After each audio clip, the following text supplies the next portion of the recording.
just broke down, and in fact lost 16 colleagues in the attack. I think it might be just worth pointing out two things on Memorial in Shanksville, Pennsylvania. Is the Park Service is that's the only one that they have, and it is remarkable, and they deserve a lot of credit. Also, the TSA. I know we complain about the TSA, but before 9/11, there was a lot of ability to just walk on a plane and be able to do all sorts of things, to use planes as weapons and to kill innocent people. So I want to thank the TSA for what you do. It's not easy, and we're sorry that we complain. I know we got to go, but I was here in New York, but I'd rather look forward because I know events always get refined over time. Technology will enhance terror. It's not an if, it's a when, and it will be an act that will make 9/11 probably look much smaller. But hopefully our technology also improves so that we can fight it better, too. How about that? And the robot. One more thing is up next. Okay. 10,000 ebooks sold. Thank you very much, everyone. Thank you, St. Martin's Press. And tomorrow, we're going hard. Cashing in. We're going to go hard in Kaepernick. Check it out, 11:30 tomorrow morning. You bought a jersey? I bought it 3 years ago. And when they Man discuss her journey to become a NASA astronaut. Man will present her wings to the Gold Star family of Lieutenant Valerie Capeller-Delaney, a Navy fighter pilot who lost her life at the age of 26 during a 2013 training mission. I have much more information about this event on my Facebook page. And who knows, but I think that it's pretty unlikely. During the interview, Trump slammed the most free press in the world on a network controlled by the Kremlin. But there's tremendous dishonesty with the media. Not all of it, obviously, but tremendous dishonesty. Trump then openly criticized both former President George W. Bush and President Obama's Iraq policies on the Russian satellite and cable channel. We should have never gone into Iraq, okay, period. And the way they got out really caused ISIS, if you think about it. Trump's aides say they thought the interview was for Larry King's podcast and didn't know it would air on the Russian network King's worked for since 2013. Trump's repeatedly expressed admiration for the Russian president stands in stark contrast to harsh criticism from Republicans and President Obama for Russia's annexation of Crimea in violation of Ukraine's sovereignty.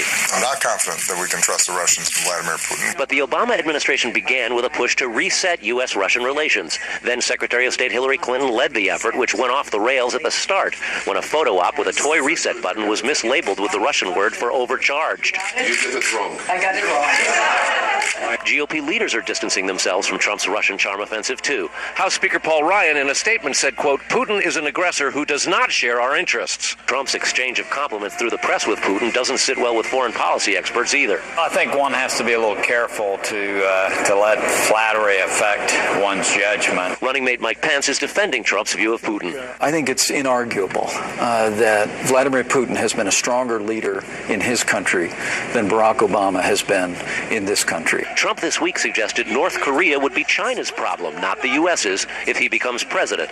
And he blamed North Korea's latest nuclear weapons test on Clinton. It was announced that North Korea performed its 5th nuclear test, its 4th since Hillary Clinton became Secretary of State. It's just one more massive failure from a failed Secretary of State.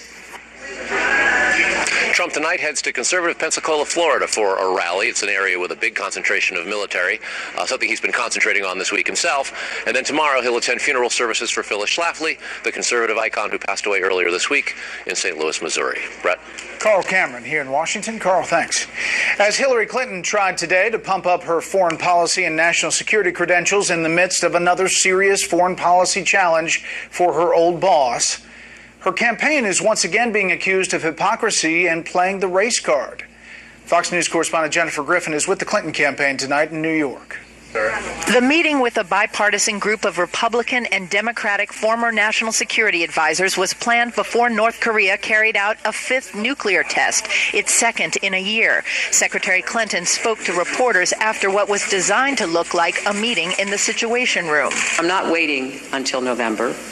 I'm bringing Democrats and Republicans together now because I plan to get right down to work on day one.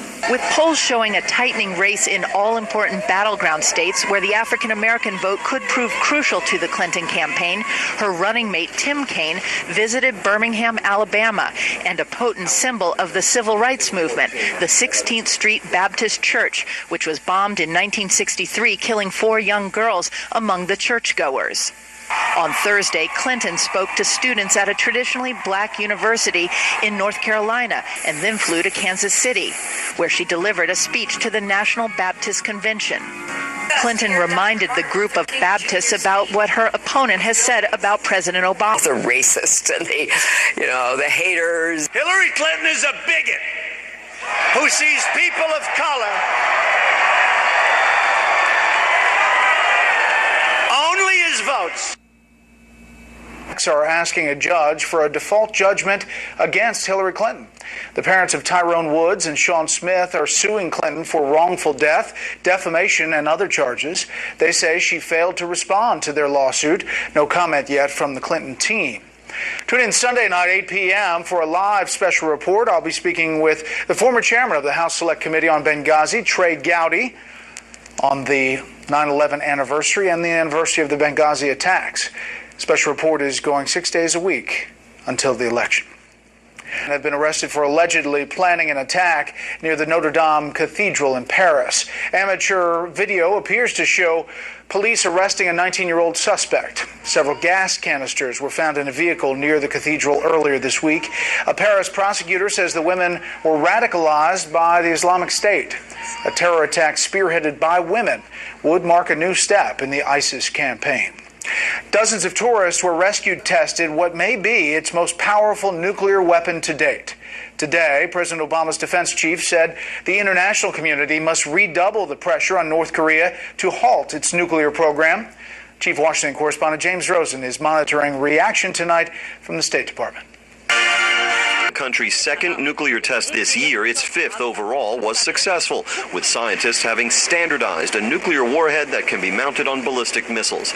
In Seoul, South Korea's president, fresh off the phone with President Obama, warned the nuclear threat from the north is real and imminent. And we should view as out of control the mental status of Kim Jong-un, who refuses to listen to anything from the international community and neighboring countries in order to maintain his power. Senior Pentagon and State Department officials were also in Seoul, while Secretary of State Kerry was in Geneva trying to negotiate a Syrian ceasefire with Russia's foreign minister. China, Russia, the United States, everybody shares the responsibility, trying still to monitor, to find out precisely what took place. We are committed to making sure that the sanctions that we have in place are implemented and enforced. South Korean defense officials said the blast was the North's largest, with a force equivalent to 10 kilotons of TNT. By comparison, the atomic bomb the United States dropped on Hiroshima had a yield of 15 kilotons.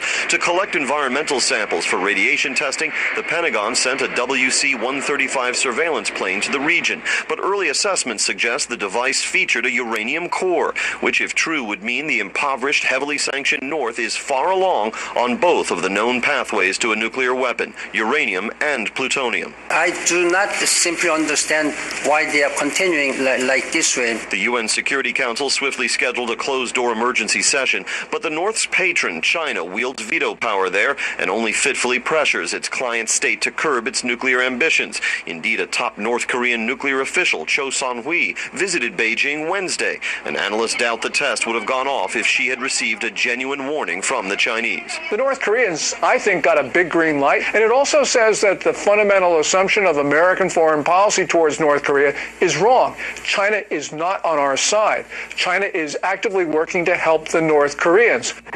Now, we are keeping an eye on that emergency closed-door session of the UN Security Council up in New York. So far, nothing has come from it. The smart money holds that if anything were to come from it, at least today, the most that would be a statement of some measure of severity. As for the imposition of still more sanctions on North Korea, that would take more time if it ever comes to pass. Brett? Now, James, we're getting breaking news out of Geneva. Secretary Kerry meeting with the Russian counterpart, Lavrov, saying that there has been the beginning of a deal being struck on Syria. And we're just getting word as they're just talking about it. I know you don't have details as it's happening, but how significant is that, and what are the questions that remain about the ability to enforce something that is put together in Geneva? That is the key question, the ability to enforce this, whether the Syrians would stick to it, and frankly, whether the loosely affiliated group that we call the Syrian rebels, which includes some terrorist elements as well, would stick to it. But this is the product of some very intensive negotiations between Secretary Kerry and Foreign Minister Lavrov in Geneva over the past 36 hours or so. At one point, the text went back to capitals, and according to the Russian side of things, they waited 5 hours for the White House to make some kind of decision. Apparently, that has reached Geneva now. Yeah, we're just getting word from the wires that Secretary Kerry says there is, if there is a